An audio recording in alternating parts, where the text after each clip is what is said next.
हे दोस्तों, आज की इस वीडियो में हम आप सभी को बताने वाले हैं कक्षा 10वीं वालों के लिए मैथ का ऐसे इंपोर्टेंट VS 70 क्वेश्चन जो कि पिछले मैथ एग्जाम में बहुत बार पूछे गए हैं और आपकी मैथ एग्जाम के लिए काफ़ी इंपोर्टेंट है। तो चलिए फ्रेंड्स, बिना समय गवाए पहला क्वेश्चन का सोल्यूशन देख लेते हैं। हे दोस्तों, जैसा कि आप सभी मोबाइल स्क्रीन पे पहला सवाल देख पा रहे हैं। पहला सवाल में पूछा गया है त्रिभुज ABC का क्षेत्रफल ज्ञात कीजिए जिसके शीर्ष यहाँ पे शीर्ष का निर्देशांक दिया गया है 2,3 -1,0 और दिया गया है 2,-4 है। तो चलिए सबसे पहले एक हम लोग त्रिभुज की रचना कर लेंगे। उसके बाद में हम लोग लिखेंगे बिंदु A में इसका शीर्ष कितना दिया गया था, तो 2,3 दिया गया था। तो हम लोग 2,3 यहाँ पे लिखेंगे और B की जगह पे लिखेंगे -1,0। चलिए हम लोग B की जगह पे भी लिख लेते हैं -1,0 और C की जगह पे कितना लिखेंगे, तो 2,-4 लिखेंगे। तो 2,-4 हम लोग लिख लिए हैं। उसके बाद में दोस्तों एक त्रिभुज ABC का फॉर्मूला आता है कक्षा 10वीं मैथ में, जो आप सभी को याद करना बेहद जरूरी है। तो आप यहाँ पे लिखेंगे त्रिभुज ABC का क्षेत्रफल बराबर, वो एक फार्मूला होता है 1/2 इंटू x1। उसके बाद में होता है y2 - y3 प्लस x2। उसके बाद में होता है y3 - y1 plus x3, y1 - y2। यही वो फार्मूला है जिसके माध्यम से आप सभी को त्रिभुज का क्षेत्रफल ज्ञात करना है। तो यहाँ पे हम लोग क्या करेंगे, 1/2 को सेम टू सेम लिखेंगे। उसके बाद में चाहिए आपको x1 का मान, तो आसान तरीके से आप यहाँ पे लिख लेंगे। ये हो जाएगा x1 का मान, दूसरा y1 का मान, और यहाँ पे होगा x2 का मान, दूसरा y2 का मान, और यहाँ पे हो जाएगा x3, दूसरा हो जाएगा y3 का मान। तो चलिए हम यहाँ पे x1 का मान आसानी तरीके से लिख लेते हैं। कितना है, तो 2 है। तो आप ही यहाँ पे 2 लिख सकते हैं और इंटू y2 का मान। y2 का मान दोस्तों यहाँ पे 0 है ना, तो आप यहाँ पे 0 लिखेंगे। माइनस y3 का मान, y3 का मान दोस्तों -4 है। तो माइनस और माइनस प्लस हम लोग 4 लिख सकते हैं। प्लस में हमें चाहिए x2 का मान और x2 का मान -1 है। तो चलिए हम लोग -1 लिख लेते हैं। उसके बाद में हमें चाहिए y3 का मान, y3 का मान देख लीजिए -4 दिया गया है। तो अभी -4 लिखेंगे और -y1 का मान, तो y1 का मान कितना है, 3 है। तो आप यहाँ पे 3 आसानी तरीके से लिख सकते हैं। प्लस चाहिए हमें x3 का मान, तो x3 का मान दोस्तों 2 है ना, तो आप यहाँ पे 2 लिखेंगे। उसके बाद में है y1 का मान, तो y1 का मान यहाँ पे 3 है और माइनस y2 का मान, y2 का मान कितना है, तो 0 है। आप यहाँ पे 0 इस प्रकार से लिख सकते हैं। उसके बाद में 1/2 को हम लोग सेम टू सेम लिखे हैं। 2 को सेम टू सेम, आप सभी को मालूम हुआ कि कोष्ठ हम लोग हटाते हैं तो क्या लिखते हैं, गुना लिखते हैं। 4 में 0 को ऐड करेंगे तो भी कितना होगा, 4 होगा। और प्लस यहाँ पे देखिए ये -1 था, तो -1 को हम लोग सेम टू सेम लिखे। कोष्ठ हटेगा तो क्या लिखेंगे, गुना लिखेंगे। किसी भी संख्या के पहले -100 और बाद में -100, तो वैसी स्थिति में दोनों संख्याओं को जोड़ते हैं लेकिन लिखते हैं हम लोग माइनस में, यानी 4 और 3 कितना हो जाएगा, 7 हो जाएगा, लेकिन हम लोग लिखेंगे -7। उसी प्रकार से +2 को हम लोग सेम टू सेम लिखेंगे। कोष्ठ हटेगा तो क्या होगा, गुना होगा। और 3 में से 0 को अगर हम लोग हटा भी देते हैं तो कोई फर्क नहीं पड़ने वाला है, 3 का 3 हो जाएगा। उसके बाद वाले स्टेप में आप क्या करेंगे कि 1/2 को सेम टू सेम लिखेंगे। 4 में 2 से गुना कर दीजिएगा तो कितना होगा, 4 दूनी 8 हो जाएगा। प्लस का प्लस, यहाँ ध्यान दीजिएगा ये माइनस से माइनस कट जाएगा। तो 7 में 1 से गुना कीजिएगा तो 7 हो जाएगा। प्लस 2 में 3 से गुना कीजिएगा तो 2 तिहाई 6 हो जाएगा। इसके बाद वाले स्टेप में आप क्या करेंगे, 1/2 को सेम टू सेम लिखेंगे और ये कोष्ठ हटेगा तो गुना लिखिएगा। उसके बाद में ये सभी संख्याओं को आपको जोड़ना होगा। तो 8 7 15 और 15 6 कितना होता है, 21 होता है। उसके बाद में अगर आप 21 में 1 से गुना कीजिएगा तो कितना होगा, 21 हो जाएगा। और नीचे कितना है, 2 है।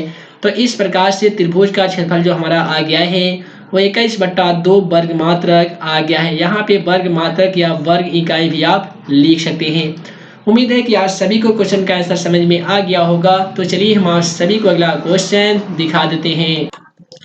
है दोस्तों, अगला जो सवाल है क्वेश्चन नंबर 2 में बोला गया है समांतर श्रेणी अर्थात AP 3, 8, 13, 18 डॉट डॉट का कौन सा पद 78 होगा। काफी सिंपल सवाल है। यहाँ पे बुलाया गया है कौन सा पद 78 होगा, तो समझ लीजिए कि जो 78 दिया गया है ना वो AN का मान दिया गया है। उसके बाद में जैसा कि आप सभी को मालूम हुआ कि ए को हम लोग कहते हैं प्रथम पद, तो प्रथम पद ए का मान कितना हो जाएगा, तो 3 हो जाएगा। उसके बाद में सारवंतर डी का मान हम लोग ज्ञात करेंगे। उसके लिए फॉर्मूला होता है A2 माइनस A1।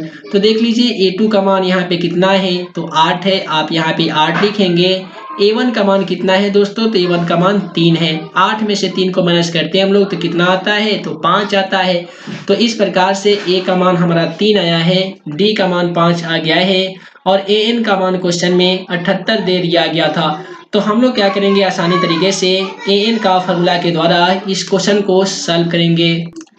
है दोस्तों, तो सबसे पहले हम लोग क्या करेंगे कि एन का फॉर्मूला लिखेंगे। एन का दोस्तों जो फॉर्मूला होता है वो होता है ए प्लस एन माइनस 1 गुने डी।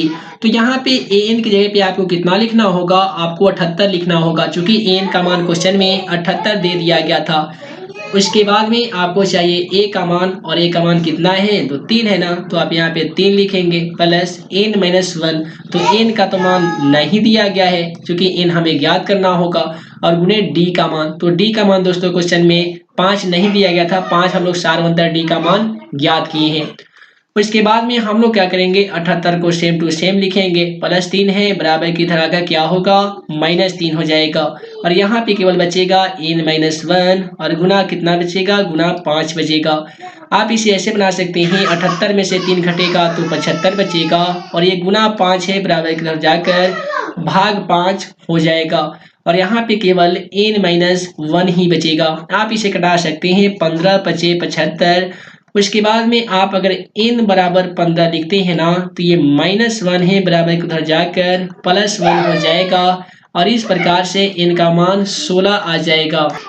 अर्थात इस क्वेश्चन में कौन सा पद 78 होगा, तो जो 16वां पद है ना, 16वां पद वही 78 होगा। ठीक है, तो उम्मीद है कि आज सभी को इसका भी आंसर समझ में आ ही गया होगा। तो चलिए हम आप सभी को अगला क्वेश्चन दिखा देते हैं। हे दोस्तों, अगला सवाल है क्वेश्चन नंबर 3 में आभार गुणनखंड विधि द्वारा 8, 9, 25 का लसा और मसा ज्ञात करें। लसा और मसा का मतलब अर्थात एलसीएम, और आपसे पूछा गया है एचसीएफ ज्ञात करना है। तो आपको क्या करना होगा कि 8, 9 और 25 का सबसे पहले गुणनखंड करना पड़ेगा। 8 का गुणनखंड कैसे कीजिएगा, तो 8 का गुणनखंड होता है 2 दूनी 4 दूनी 8।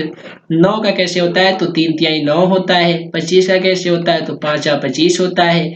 तो उसके बाद में अगर आप लसा ज्ञात कर एचसीएफ ज्ञात करते हैं, एचसीएफ को ही हम लोग हिंदी में कहते हैं मसा, जिसका पूरा नाम महत्तम समापवर्तक होता है। तो मसा यानी जो सभी संख्याओं में जो उभयनिष्ठ होता है, तो सभी में मिलने वाली संख्या होता है, उसको हम लोग एचसीएफ कहते हैं। एग्जाम्पल के तौर पे इसमें कोई भी संख्या सही में मैच नहीं कर रही है, तो इस प्रकार से एचसीएफ हमारा कितना होगा, तो 1 होगा। उसके बाद में हम लोग ज्ञात करेंगे एलसीएम यानी लघुत्तम समापवर्तक अर्थात लसा। तो जो संख्या बच जाती है सभी संख्याओं को हम लोग मल्टीप्लिकेशन कर देते हैं, तो वो जो संख्या बनती है ना उसे हम लोग लसा कहते हैं। एग्जाम्पल के तौर पे 2 3 2 2 2 है, तो हम लोग लिखेंगे 2 2 गुने 2 गुने 2। यहाँ पे 3 गुने 3 है, तो हम लोग लिखेंगे 3 गुने 3। और यहाँ पे है 5 गुने 5, तो हम लोग लिखेंगे 5 गुने 5।